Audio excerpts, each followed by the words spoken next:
खुदावंद प्रभु यीशु मसीह के नाम में आप सबको सलाम। परमेश्वर का धन्यवाद करते हैं कि उसने सुंदर समय हमें दिया कि हम परमेश्वर के वचन से कुछ बातों को सीख सके। आज हम लोग परमेश्वर के वचन से सीखेंगे कि हम उपवास कैसे रखें। बहुत से ऐसे मसीही लोग हैं जो नहीं जानते कि उपवास रखने का सही तरीका क्या है। तो आज परमेश्वर के वचन से हम लोग यही सीखेंगे कि एक विश्वासी को जो प्रभु पर विश्वास करता है उसे उपवास कैसे रखना चाहिए और उपवास के समय किन किन बातों का ध्यान रखना चाहिए। इससे पहले कि हम लोग परमेश्वर के वचन में आगे बढ़े, मैं आपको बताना चाहता हूँ इन उपवासकालीन दिनों में, जबकि अभी ये 40 दिन उपवास के चल रहे हैं, बहुत से ऐसे विश्वासी हैं जो इन 40 दिनों के उपवास को नहीं मानते हैं। बहुत से ऐसे लोग हैं जो इन 40 दिनों के उपवास को मानते हैं। मैं बस एक ही बात सभी लोगों से कहना चाहता हूँ कि पवित्र शास्त्र बाइबल में ये कहीं पर भी नहीं लिखा हुआ है कि हमें इन 40 दिनों के उपवास को मानना चाहिए, ठीक है। लेकिन बाइबल में ये नहीं कहा गया है कि हमें उपवास करना ही नहीं चाहिए। आप इन 40 दिनों के उपवास को मानो या ना मानो, लेकिन एक विश्वासी को जो प्रभु यीशु मसीह पर विश्वास रखता है, जिन्होंने प्रभु यीशु मसीह को उद्धारकर्ता के रूप में ग्रहण किया है, उन्हें उपवास ज़रूर रखना चाहिए। फिर चाहे वो 365 दिन में से आप कभी भी उपवास रख सकते हैं। आप सप्ताह के किसी भी दिन उपवास रख सकते हैं। ये ज़रूरी नहीं है कि आप बुधवार को रखें या शुक्रवार को रखें। आप किसी भी दिन में, जो भी दिन परमेश्वर का आत्मा आपको अगुवाई करता है, जिस भी दिन परमेश्वर का आत्मा आपसे कहता है कि आपको इस दिन उपवास रखना चाहिए, आप उस दिन उपवास रख सकते हैं। लेकिन मैं सभी से कहना चाहता हूँ कि हर एक विश्वासी को जो प्रभु यीशु मसीह के नाम पर विश्वास रखते हैं, उन्हें उपवास जरूर रखना चाहिए। फिर भले ही आप इन 40 दिनों के उपवास को रखते हैं या नहीं रखते हैं, यह आपके ऊपर निर्भर करता है। साथ ही साथ मैं यह भी बताना चाहता हूँ कि जब आप उपवास रखते हैं, जिस भी दिन आप उपवास रखते हैं, एक बात का हमेशा ध्यान रखिएगा कि आपकी दिनचर्या में कोई परिवर्तन नहीं आना चाहिए। कहने का मतलब यह है कि जो भी काम आप बाकी दिनों में किया करते थे, वही काम आपको उपवास के दिन में भी करना है। फ़र्क बस इतना होता है कि आपको उपवास के दिन परमेश्वर के साथ समय बिताने के लिए थोड़ा समय निकालना पड़ता है। जो भी आपका डेली रूटीन होता है, आपको वो हर एक काम करना ही है जो सुबह से लेकर शाम तक आप लोग करते हैं। लेकिन उपवास के दिन में आपके लिए सबसे महत्वपूर्ण यह हो जाता है कि आप अपने उस व्यस्त समय में से थोड़ा समय निकालें जिसमें आप परमेश्वर के साथ बैठ सके, परमेश्वर की उपस्थिति में, परमेश्वर की हुजूरी में जा सके, परमेश्वर से बातें कर सके, परमेश्वर की सुन सके। वो समय आपको निकालना बहुत ज़रूरी है। फिर चाहे आप वो सुबह निकाल सके या शाम को निकाल सके, जब भी आपको टाइम मिलता है। बहुत से ऐसे लोग हैं जो काम पर जाते हैं, सुबह काम पे जाते हैं, शाम को आते हैं। बहुत से ऐसे लोग हैं जो ड्यूटी करते हैं। बहुत सी ऐसी मसीह बहनें हैं जो दिन भर अपने घर में काम करती है, व्यस्त रहती है, फास्टिंग भी रहती है, लेकिन वो परमेश्वर के लिए समय नहीं निकाल पाते। तो मैं आप सभी लोगों से कहना चाहता हूँ कि जब भी आप उपवास रखते हैं, जिस भी दिन आप उपवास रखते हैं, उस दिन आपके दिनचर्या में कोई परिवर्तन नहीं आना चाहिए। क्योंकि ऐसे बहुत से लोग भी होते हैं ना, जो उपवास रखते हैं और फिर गाते फिरते हैं कि आज मेरा उपवास है, आज मैं ये काम नहीं करूँगा, आज मेरा उपवास है, मैं वो काम नहीं करूँगा, आज मेरा उपवास है, मैं यहाँ नहीं जाऊँगा, वहाँ नहीं जाऊँगा, है ना, आज मेरा उपवास है, मुझसे ये काम करने के लिए मत बोलो। तो बहुत से ऐसे लोग होते हैं जो इस प्रकार की बातें करते हैं जिस दिन उनका उपवास रहता है। तो मेरी बहनों और भाइयों, आप लोग एक बात हमेशा ध्यान रखिएगा कि जब आप उपवास रखते हैं ना, तो आपके डेली रूटीन में कोई चेंजेस नहीं आना चाहिए। जो आप काम बाकी दिनों में करते हैं वही काम आपको करना है। लेकिन जैसा कि मैंने आपसे कहा कि आपको प्रभु के साथ संगति करने के लिए एक समय निकालना बहुत ज़रूरी है। साथ ही साथ उपवास के दौरान एक और बात हम लोग ध्यान रखें। बहुत से ऐसे लोग हैं उपवास के दिनों में जो भोजन का त्याग करते हैं। भोजन तो हम त्यागते ही हैं उपवास के दिनों में, लेकिन हम भोजन त्यागते हैं, जो बुराइयां हम लोग करते हैं अपने प्रतिदिन के जीवन में, उनको नहीं त्यागते। ऐसे बहुत से लोग हैं जो दिन भर उपवास तो रखेंगे लेकिन साथ ही साथ झूठ भी बोलेंगे। बहुत से ऐसे लोग हैं जो उपवास तो रखते हैं लेकिन साथ ही साथ चुगली भी करते हैं, लोगों की बुराइयां भी करते हैं। मैंने ऐसे बहुत से लोगों को भी देखा है जो उपवास भी रखते हैं और मुँह से गंदी गंदी गालियाँ भी बकते हैं। और कई लोग ऐसे भी होते हैं जो उपवास भी रखते हैं लेकिन उन उपवास के दिनों में दुनिया भर के पाप, अपराध, बुराइयां वो अपने जीवन में करते रहते हैं। तो मैं आप लोगों से कहना चाहता हूं कि आप लोगों का ऐसा उपवास किसी भी काम का नहीं है, ये बेअर्थ उपवास है।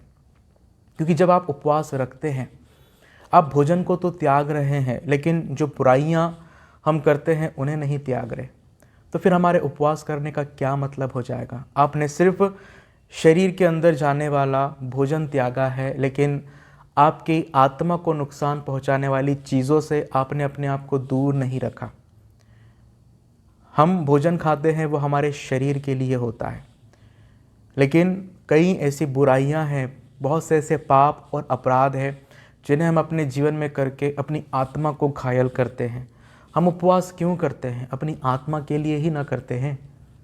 तो फिर जब हम अपनी आत्मा के लिए उपवास करते हैं, अपनी आत्मा को बचाने के लिए उपवास करते हैं, प्रभु की खोज करने के लिए, प्रभु से कुछ पाने के लिए उपवास करते हैं, तो फिर हम इन बुराइयों में क्यों अपने आप को लिप्त कर लेते हैं? तो जब भी हम उपवास रखें, तब हम इस बात का हमेशा ध्यान में रखें कि हमसे कोई पाप ना हो, हमसे कोई बुराई ना हो। बल्कि मैं तो आपको ये कहना चाहूँगा कि उपवास ही के दिन नहीं, लेकिन हर एक दिन आप कोशिश करें कि आपसे कोई पाप और बुराई ना हो सके। क्योंकि परमेश्वर का वचन हमको यही सिखाता है कि हमें अपने आप को शुद्ध रखना है हर एक प्रकार के पाप और हर एक प्रकार की बुराई से। कुछ लोग सिर्फ उपवास के दिनों में ही पाप नहीं करते, बुराई नहीं करते हैं, लेकिन बाकी दिनों में जैसे उनका उपवास खत्म होता है, फिर से वो अपने गंदे कामों में और बुराइयों में लिप्त हो जाते हैं। क्या मतलब फिर आपके उपवास रखने का?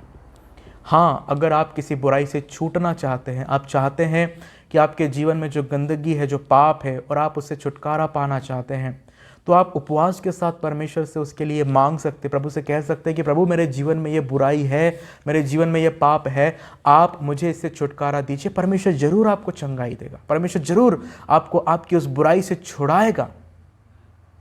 लेकिन आपको अपने अंदर ये दृढ़ निश्चय लेना है कि मैं जीवन में हर एक पाप, हर एक बुराई से दूर रहूंगी। उपवास के समय एक और बात का हमेशा ध्यान रखें। बहुत से ऐसे लोग होते हैं जो उपवास के दिन चिकन नहीं खाते, मटन नहीं खाते। देखिए, हेल्थ के अनुसार या स्वास्थ्य को देखते हुए जब भी हम उपवास छोड़ते हैं तो हमें कोई हार्ड चीज़ नहीं लेना चाहिए खाने के लिए, है ना। वो मेडिकल भी हमें बताता है। लेकिन एक चीज़ हम लोग ध्यान में रखें, मैंने बहुत से ऐसे लोगों को देखा है जो जब भी उपवास करते हैं या उपवास के दिन जो भी उनके होते हैं, उसमें चिकन, मटन या मछली नहीं खाते, नॉनवेज वो नहीं खाते। तो बाइबल में ऐसा कहीं नहीं लिखा है कि आप उपवास करो तो चिकन ना खाओ, मटन ना खाओ, मछली ना खाओ। आपकी जो मर्जी है आप खा सकते हैं, अपनी हेल्थ के अनुसार, अपने स्वास्थ्य को देखते हुए आपकी जो मर्जी है आप खा सकते हैं। बाइबल में ऐसा कहीं नहीं लिखा हुआ है कि आप उपवास के दिन ये ना खाएं, वो ना खाएं। लेकिन आप इस बात का ध्यान रखें कि हम उपवास के दिन चिकन मटन तो खाना छोड़ देते हैं, लेकिन क्या हम बुराई करना छोड़ते हैं? क्या हम पाप करना छोड़ते हैं? कभी हमने इस बात के ऊपर ध्यान दिया है? बहुत से लोग ऐसे भी हैं जो उपवास के दिनों में, जो लोग बीड़ी, सिगरेट, गुटखा, शराब के आदी होते हैं। बहुत से ऐसे लोग भी होते हैं जो इन उपवास के दिनों में शराब पीना, बीड़ी, सिगरेट पीना, गुटखा खाना छोड़ देते हैं, लेकिन जैसे ही उनके उपवास ख़त्म होते हैं फिर से वो इन चीज़ों में लग जाते हैं, फिर से वो उन व्यसनों में लिप्त हो जाते हैं, फिर से उनका सेवन करने लगते हैं। तो फिर क्या मतलब है आपके इस प्रकार के उपवास का? कोई मतलब नहीं है। तो ये बातें उपवास के समय, उपवास के दौरान आप लोग हमेशा ध्यान रखें। आप ध्यान रखें कि आपके डेली रूटीन में कोई चेंजेस नहीं आना चाहिए, आपके दिनचर्या में परिवर्तन नहीं आना चाहिए। आप ध्यान रखें कि आपके जीवन से कोई पाप, कोई बुराई नहीं होना चाहिए, क्योंकि उस समय जब हम उपवास में रहते हैं, हम परमेश्वर की हुजूरी में जाते हैं, परमेश्वर की उपस्थिति में जाते हैं। और जब हम परमेश्वर की उपस्थिति में जाते हैं, परमेश्वर चाहते हैं कि हमारा जो हृदय है, हमारा जो मन है, हम जो है वो शुद्ध और पवित्र बने रहे, क्योंकि हमारा परमेश्वर शुद्धता में वास करता है, पवित्रता में वास करता है। और इसलिए वो कहता है कि पवित्र बनो, क्योंकि तुम्हारा बुलाने वाला भी पवित्र है। वो हमसे पवित्रता की मांग करता है। तो हम जीवन की अशुद्धता के साथ, मन में हम गंदगी रख के परमेश्वर के सम्मुख कैसे जा सकते हैं? आप इस बात को सोचिए, इस बात पर विचार कीजिए। हम खाना छोड़ रहे लेकिन पाप करना नहीं छोड़ रहे, तो फिर क्या ऐसे उपवास से हमारा परमेश्वर प्रसन्न होगा? आप सोचिए इस बात को। साथ ही एक बात और मैं आपको बताना चाहता हूँ, बहुत से ऐसे लोग होते हैं उपवास के ही समय में, उपवास के ही दौरान, जो दूसरों की देखा देखी उपवास करते हैं कि उनने बुधवार का उपवास रखना शुरू किया है तो मैं भी बुधवार का उपवास रखूंगा या रखूंगी। वो शुक्रवार का उपवास रखता है या रखती है तो मैं भी शुक्रवार का रखूँगी।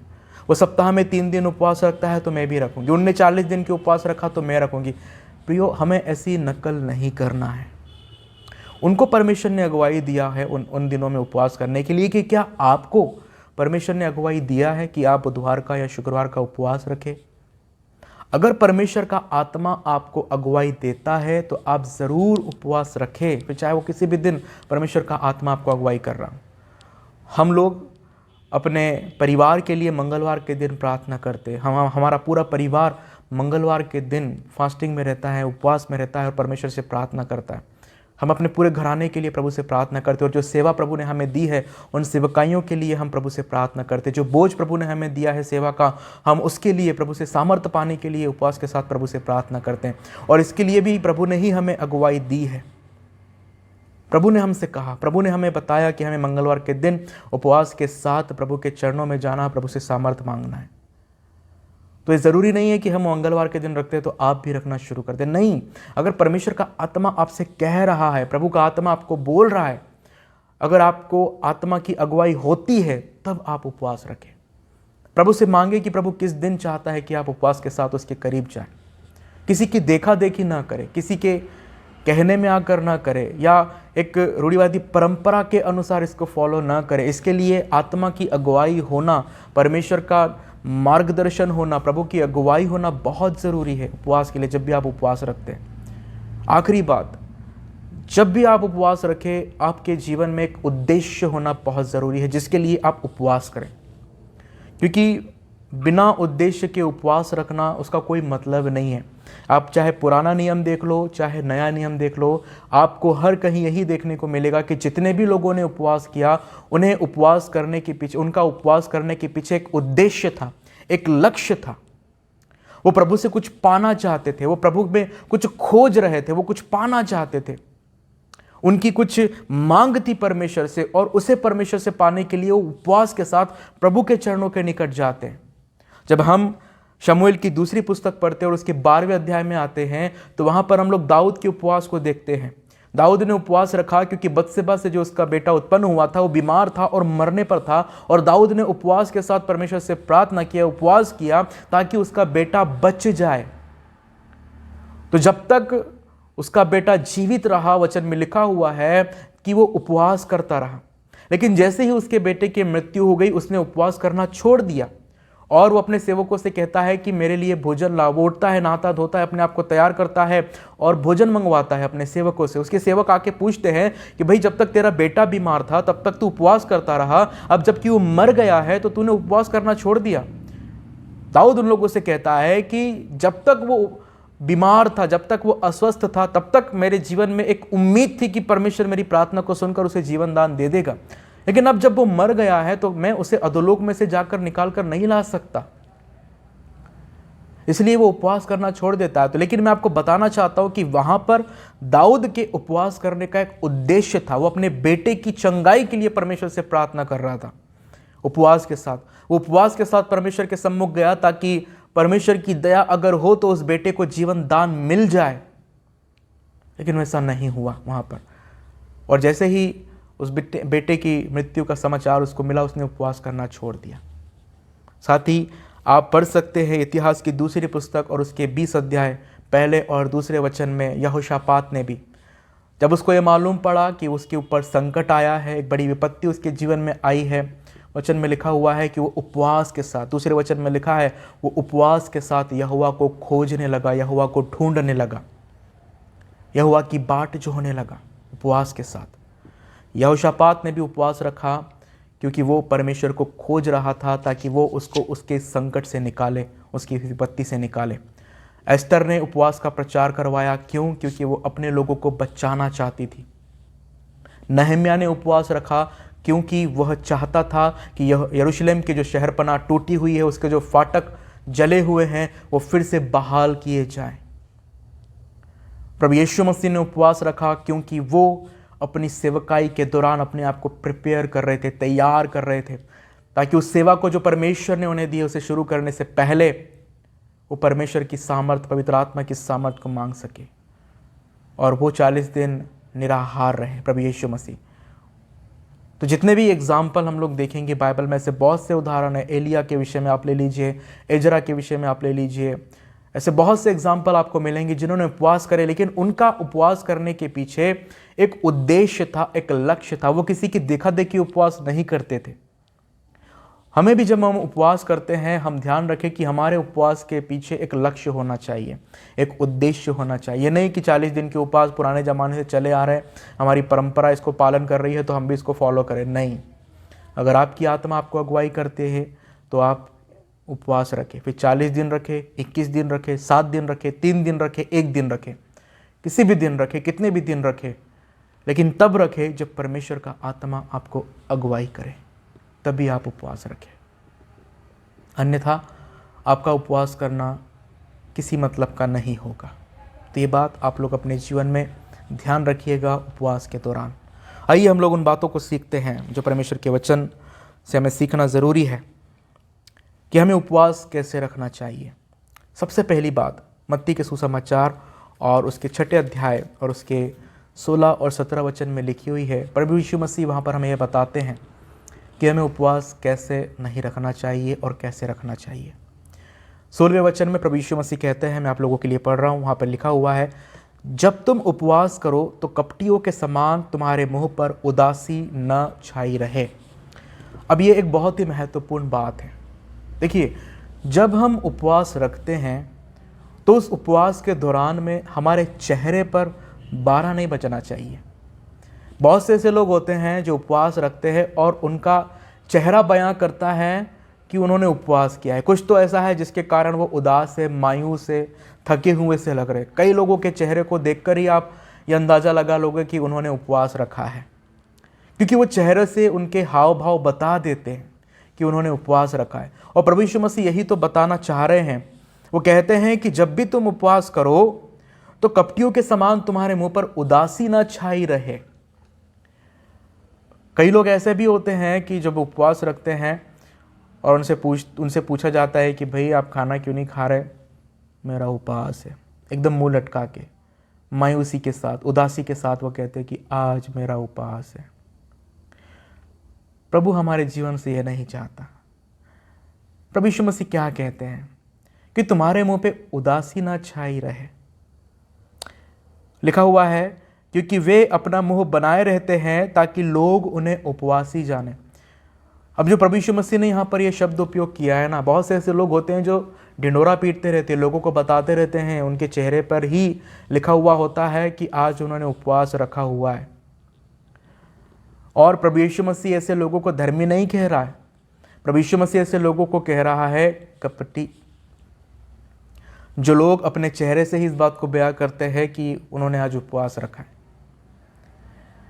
तो हमें ऐसा नहीं करना है। जब हम उपवास करते हैं तो हमारे चेहरे पे मायूसी, उदासी या थकान महसूस ही नहीं होना चाहिए सामने वाले व्यक्ति को। जिस तरह से हम बाकी दिनों में अपने आप को तरोताज़ा रखते हैं, हंसमुख रखते हैं, प्रसन्नचित्त रखते हैं, वैसा ही हमें उपवास के दिन भी रहना चाहिए।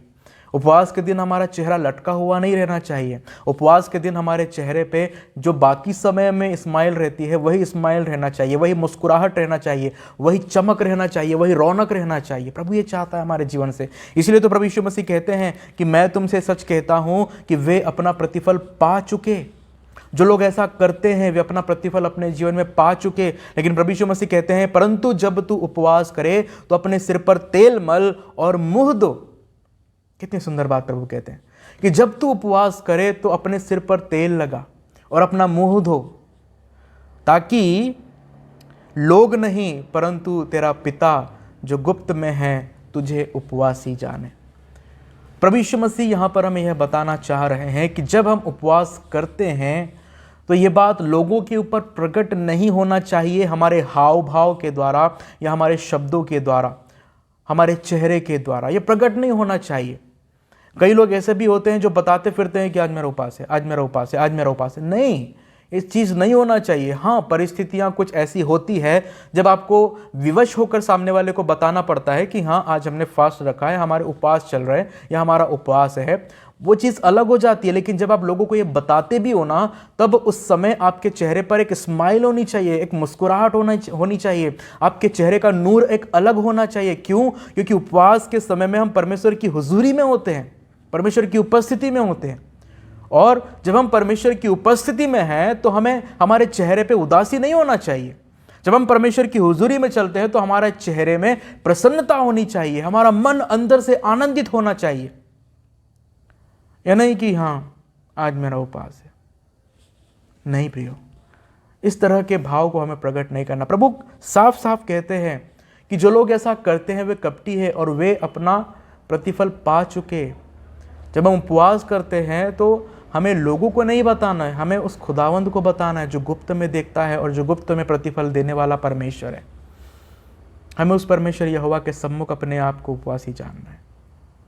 तो ये बात हम हमेशा ध्यान में रखें कि जब हम उपवास रखते हैं तो हमारे चेहरे पर उदासी ना छाई रहे, हम मायूस या थके हुए ना दिखे लोगों को।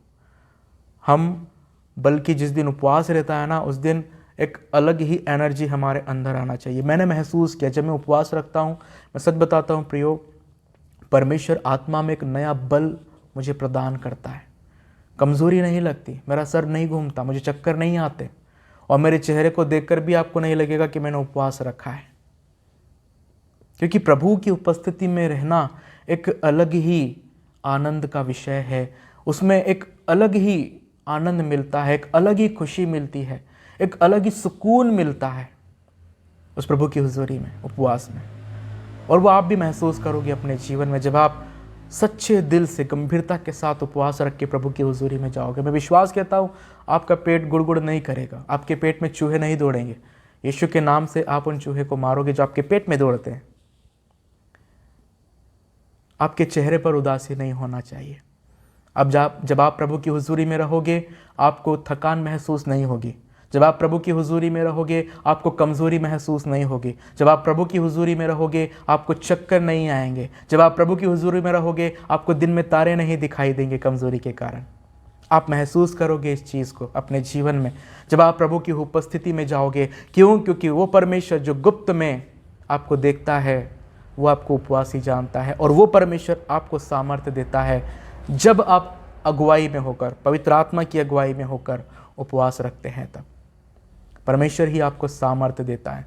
एलिया के विषय में भी आप पढ़ते, एलिया 40 दिन तक भूखा रहा, परमेश्वर के आत्मा ने उसे ऐसा खाना दिया जिसे खाकर वो भूखा रहा। परमेश्वर सामर्थ्य देता है, परमेश्वर ही सहायता करता है। जब आप उसकी अगुवाई में होकर उपवास रखते हैं, परमेश्वर आपके चेहरे पर उदासी या मायूसी नहीं आने देता। तो पहली बात जो उपवास के समय संबंध में हमें सीखना है, हम उपवास कैसे करें। हमें उपवास उदासी या मायूसी के साथ नहीं करना है, हमें प्रसन्नचित्त होकर उपवास करना है। हमारे चेहरे पर खुशी और आनंद दिखना चाहिए, एक अलग चमक दिखना चाहिए। प्रभु का वचन हमसे कहता है। दूसरी बात, हमें उपवास कैसा करना चाहिए जब हम उपवास रखते हैं। दूसरी बात जो परमेश्वर का वचन हमको कहता है यशायाह नबी की पुस्तक और उसके 58 अध्याय में, 58 अध्याय 1 से लेके 12 वचन उपवास के ही संबंध में है। और परमेश्वर ने यहाँ पर सिखाने का प्रयास किया है कि वो कैसे उपवास से प्रसन्न होता है। बाइबल हमको बताती है, जब 58 अध्याय के 5 वचन को आप पढ़ते हैं, लिखा हुआ है, जिस उपवास से मैं प्रसन्न होता हूँ, अर्थात जिसमें मनुष्य स्वयं को दीन करे। ये दूसरी बात है। परमेश्वर चाहता है कि जब भी हम उपवास करें तो हम अपने आप को दीन करें, अपने आप को खाली करें, अपने आप को शून्य करें।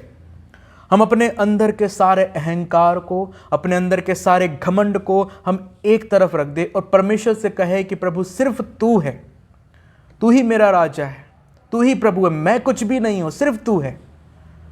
हम चाहे कितने ही बड़े आदमी क्यों ना हो, हम चाहे कितनी ही बड़े पोस्ट पर क्यों ना बैठे हो, हमारे हाथ के नीचे चाहे कितने ही लोग काम क्यों ना करते हो, हम चाहे अधिकारी ही बनकर क्यों ना बैठे हो, लेकिन जब हम परमेश्वर के सामने उसकी उपस्थिति में जाते हैं ना, तो वहाँ पर हमें अपनी क्षणभंगुरता को स्वीकारना है। हमें परमेश्वर के सामने स्वीकारना है कि परमेश्वर हम कुछ भी नहीं हैं।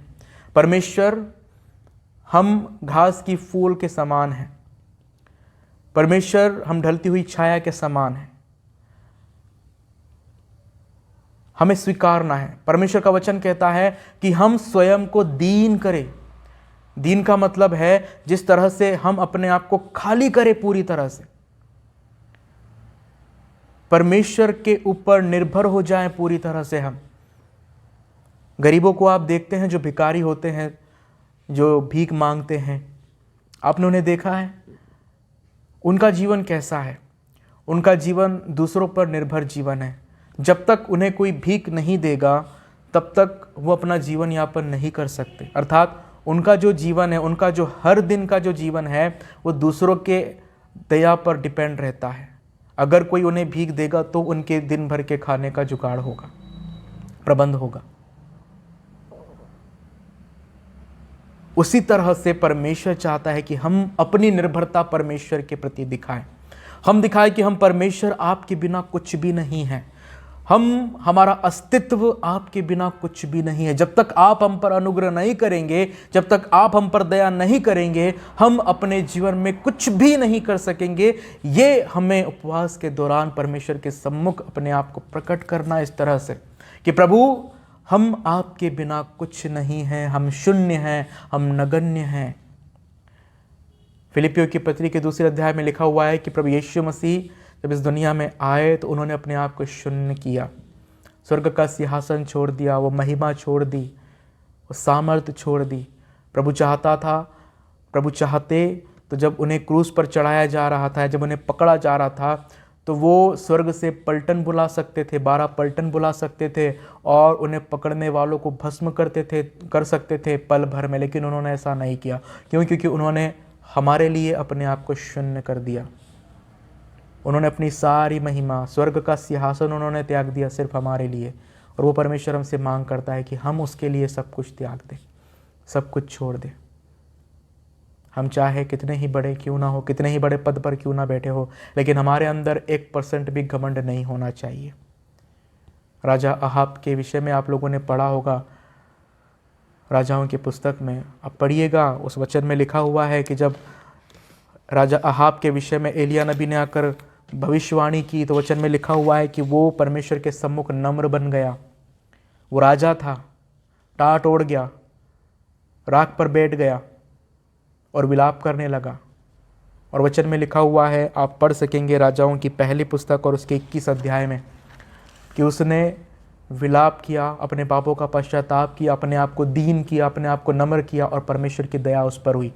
और वचन में लिखा हुआ है कि परमेश्वर ने जो उसके विषय में ठान रखा था वो उसके जीते जी उस पर नहीं आने दिया। उससे परमेश्वर ने कहा कि तूने जो अपना मन फिराया, तूने जो अपने आप को नम्र किया है, अब मैं ये जो विपत्ति है जो तेरे ऊपर आने वाली थी वो तेरे ऊपर तेरे जीते जी नहीं आएगी। ये परमेश्वर ने उसके विषय में किया। तो राजा होकर अपने आप को दीन किया। हम तो सिर्फ मनुष्य हैं, हमें भी अपने आप को नम्र करना है। जब हम परमेश्वर की उपस्थिति, उसकी हुजूरी में जाते, उपवास के समय जब भी आप उपवास रखें, अपने आप को दीन करें, अपने आप को नम्र करें। क्योंकि वचन में लिखा हुआ है मत्ती के सुसमाचार 5 अध्याय के 3 वचन में कि धन्य है वे जो मन के दीन हैं, क्योंकि स्वर्ग का राज्य उन्हीं का है। अगर आप परमेश्वर के राज्य के वारिस होना चाहते हैं तो अपने आप को आप दीन करें, अपने आप को आप नम्र करें, अपने आप को आप शून्य करें।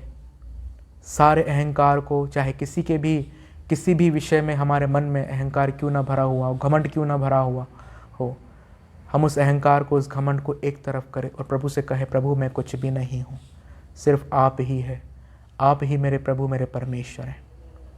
हमें स्वीकारना है कि हमारा परमेश्वर ही सब कुछ है और हम कुछ भी नहीं हैं। एक और बात जो उपवास के संबंध में हम सीख सकते हैं, जब हम उपवास रखते हैं, इसी 58 अध्याय के 7वें वचन में लिखा हुआ है, जिस उपवास से हमारा परमेश्वर प्रसन्न होता है। 6वें वचन से आगे लिखा हुआ है, लेकिन मैं आपके लिए 7वां वचन पढ़ रहा हूँ, जहाँ पर इस प्रकार से लिखा हुआ है कि जिस उपवास से हमारा परमेश्वर प्रसन्न होता है ना, क्या वह यह नहीं है कि अपनी रोटी भूखों को बांट देना, अनाथ और मारे मारे फिरते हुओं को अपने घर ले आना, किसी को नंगा देखकर वस्त्र पहनाना और अपने जाति भाइयों से अपने को ना छिपाना। परमेश्वर यहाँ पर हमें बताने का प्रयास कर रहे हैं कि वो किस उपवास से प्रसन्न होते हैं। प्रभु यहाँ पर बता रहे हैं कि जिस उपवास से वो प्रसन्न होते हैं वो यह है कि हम अपनी रोटी भूखों को बांट दें। और मैं आपको बताना चाहता हूँ कि जब भी आप उपवास रखते हैं, जिस भी दिन आप उपवास रखें, महीने में हो सकता है कि आप 4 दिन उपवास रखते हो, 8 दिन रखते हो, 20 दिन रखते हो, जितने भी दिन आप उपवास रखते हैं, आप सुबह और दोपहर का खाना नहीं खाते, उतना आपका राशन बचता है। आप चाहे तो उतने पैसे को, जितने भी रुपए का आपका राशन बच रहा है, उतने रुपए को आप कहीं पर भी दान कर सकते हैं। जो ज़रूरतमंद लोग हैं, आप उन्हें दान कर सकते हैं। अगर सुबह का नाश्ता आप नहीं खा रहे, आपके आसपास ऐसे लोग आपको मिल सकते हैं जो भूखे हैं, आप वो नाश्ता उन्हें जाकर दे सकते हैं। आप दोपहर में खाना नहीं खा रहे, दोपहर का भोजन आपने छोड़ा है, आप वही खाना जो आप खाते हैं, आपके हिस्से का खाना, आपके आस पड़ोस में ऐसे बहुत से लोग मिल जाएंगे जो भूखे होते हैं, आप वही खाना जाकर उनको दे सकते हैं। अगर आप ये चीज़ नहीं कर सकते तो आप महीने में जितने भी दिन आप उपवास रखते हैं, एक अनुमान लगाइए कि आप अपने खाने का कितना रुपया बचा रहे हैं। आप उतना रुपया किसी को डोनेट कर सकते हैं, किसी को जाकर दे सकते हैं, किसी ज़रूरतमंद को उन रुपयों के द्वारा मदद कर सकते हैं, और परमेश्वर ऐसा करने से प्रसन्न होगा। क्योंकि वचन में लिखा हुआ है कि क्या वह यह नहीं कि अपनी रोटी भूखों को बांट देना। इस तरह से आप अपनी रोटी भूखों को बांटते हैं। जो भी अनाथ लोग हैं, जो ज़रूरतमंद लोग हैं, उन तक आप पहुँचे। ऐसा नहीं है कि 40 दिनों में उपवास के दौरान ही 365 दिन आप लोगों के पास है। हर महीना आप जितने भी दिन उपवास रखते हैं, आप उतने दिनों का राशन, अनाज या पैसा किसी ज़रूरतमंद व्यक्ति को पहुंचा सकते हैं, उसकी मदद के लिए दे सकते हैं, ताकि वे लोग खाकर तृप्त हो और परमेश्वर इसका प्रतिफल आपको दे। ऐसा उपवास हमें करना है और परमेश्वर ऐसे ही उपवास से प्रसन्न होता है। ये मैं नहीं, ये परमेश्वर का वचन आपसे कह रहा है। ये कुछ बातें हैं जो उपवास के दौरान हमें ध्यान रखना बहुत ज़रूरी है, और ये 3 बातें हमें सिखाती है कि हमें उपवास कैसा करना चाहिए। और भी जो बातें मैंने आपसे शुरुआत में कही, उन सभी बातों को आप उपवास के दौरान ज़रूर ध्यान रखिएगा। हमारा उपवास दिखावटी नहीं होना चाहिए। हम उपवास करते हैं अपनी आत्मा को बचाने के लिए, तो हमें अपनी आत्मा को हर बुराई से, हर पाप से, हर अधर्म से भी दूर रखना है। और वही हमारा सच्चा उपवास है, जिस उपवास से हमारा परमेश्वर यहोवा प्रसन्न होता है। हम अपने चेहरे पर मायूसी न बना के रखें। हम जितना हो सके अपने आप को प्रभु के सामने दीन करें, नम्र करें। हो सके तो हम ज़रूरतमंद लोगों की मदद कर सके। ये हमारा सच्चा उपवास है, जिस उपवास से हमारा परमेश्वर प्रसन्न होता है। और जब ऐसा उपवास आप करेंगे, मैं विश्वास के साथ आपसे कहता हूँ, परमेश्वर इसका प्रतिफल आपको ज़रूर देगा। परमेश्वर इन वचनों के द्वारा आप सबको आशीष दे। आप सबको जय मसीह की।